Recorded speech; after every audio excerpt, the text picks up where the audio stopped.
Hello, my name is Aaron Yoder from the Central State Center of Ag Safety and Health at the University of Nebraska Medical Center.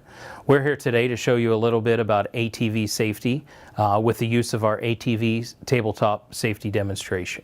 So our first demonstration is looking at the center of gravity and stability of ATVs. When we talk about the center of gravity, that's where the mass of the machine sort of balances out. And the importance of that center of gravity is if it ever gets outside where the tires touch the ground. So as that center of gravity moves over, if it gets outside where the tires touch the ground, that's going to cause the machine to tip over. So one way we can demonstrate that and some of the changes is on a tilt table. So we can stick the ATV here and start slowly tilting it up. And you'll see at a certain angle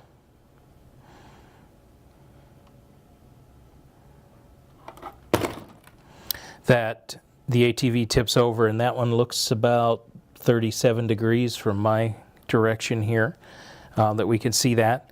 And then we can add some weight to the ATV. So what we're doing here is we're raising the center of gravity if we add the hay bales onto it.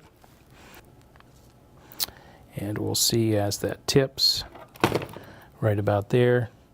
We were about 33 degrees this time. So it changes a little bit depending on where you position it and how it's sitting. You can't always predict when and where an ATV is going to tip over, so it depends on a lot of variables. The weight, the center of gravity, that stability baseline where it touches the ground. It also depends on the speed of the machine. So the center of gravity is also impacted by how fast you're going.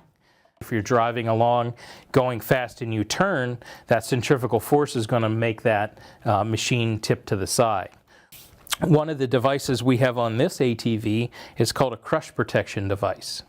So this crush protection device, there are several manufacturers that make these out there. It's a loop of metal that you put on the back, similar to a roll bar on a tractor, but not quite the same. What it does is, as this machine tips over, it tries to limit the degree of roll to prevent it from crushing the operator. If it does go the whole way over, that device prevents it from landing completely on top of the operator. And even more importantly, a lot of the crushing injuries we see are when a machine goes back over. And what this does is prevent it from coming completely back over on the person. Once it gets to this point, it tips to a side. All right, now we're going to show what happens when you drive down a ramp a little too quickly. So with this one, we're going to go down the hill, and I'm going to turn when we get close to the bottom, and you'll see how that affects the stability of it. Crush protection device, it keeps it from tipping the whole way over. It stops it on its side, and that helps prevent the operator from being injured. Now we'll do that trying to go back up the hill. We can see with this that as we try to go up the hill, same thing happens. It's a little too heavy, tips over backwards. Typically, if somebody can't do something, they'll say, well, I need to go a little bit faster. So we can try that too. We'll go get our speed up. Same result with that one. So this leads into talking about picking the right machine for the task you're doing. This machine's actually called a rock crawler. It's four-wheel drive. The other one was two-wheel drive. It has a little bit lower center of gravity, so it doesn't tip over as easily.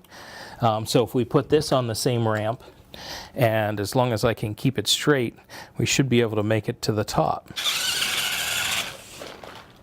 It didn't happen, so even a safer machine, we can see the same type of outcome.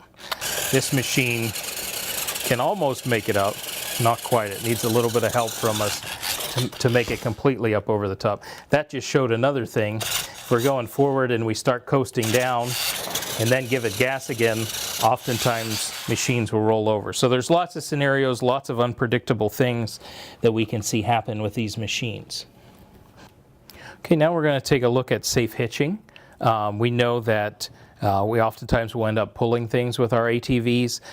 Some of our ATVs actually have hitches built onto them. Sometimes when we get into trouble, we'll see people hitching to other parts. So we're going to show the importance of hitching to the right part of our machine. So I'm going to hitch up to the drawbar, which is where the manufacturer's designed for us to hitch up to. So you can see it's losing traction. Well, maybe if I get a running start at it, right? Then it may do something.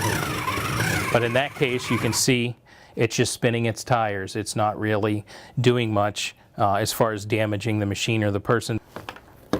But then sometimes people either don't have a hitch and they have the rack up here, or they think if I pull up on this, whatever you're hooked to, if it's a log or a stump, if I pull up on it, that'll help get it off the ground and it'll start pulling.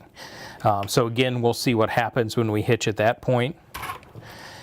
Okay, so you can see the front wheels coming up a little bit, but it ran out of power. So again, oftentimes what people will do is they'll back up and get a running start at something if it doesn't work right the first time. So if we take a running start at this, you can see that it actually tips over the machine. Again, thanks to the rack and the crush protection device, it's not coming the whole way back on the operator. It's important to remember to hitch to the proper location where it's designed to. If your machine that you're trying to use doesn't have a hitch on it, you should install one. If one's not available, then that's not the right machine for the job.